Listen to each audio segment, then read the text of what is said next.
Amuyo kadi nga adu a Pilipino ti agsagsagaba kadagiti rare diseases, anya padagiti a sakit.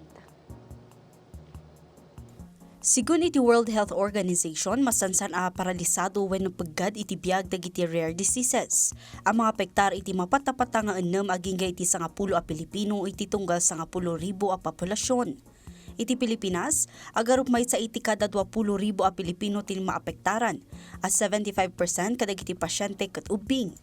Masarakan iti pagilian dagiti rare diseases, kas iti phenylketonuria. Maala daytoy baban iti panagpaunog iti makan asaan nga umno iti bagi ang makadadal iti utek.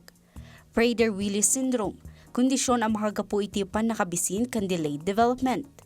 Hunter syndrome, wenno saan ang kabaulan ti bagi ang mangiruwar kadagiti rugit ang makagapu iti ininayad apan nakadadaal ti organs. Osteogenesis imperfecta, kondisyon ang makagapu iti saan ang natibkar at tulang wenno fragile bones. Gaucher disease, panag-adu ti taba kadagiti organs ang manghagapu iti ut-ut kan panakalimteg. Methylmalonic acidemia, kondisyon asan ang kabaulan ti bagi a pagbalinan ti makan iti enerhiya. Maple syrup urine disease, no ti bagi ket saan na may proseso nga usto dagiti amino acids ang manghagapu iti nakaro a sakit. Kanti Hurler syndrome, kondisyon ang makaapektar iti growth, learning kan iti daduma nga organ ti bagi. Sigun kadagiti eksperto, kasapulan ti nationwide approach a pakairamanan ti gobyerno, healthcare professionals, pamilya kan komunidad.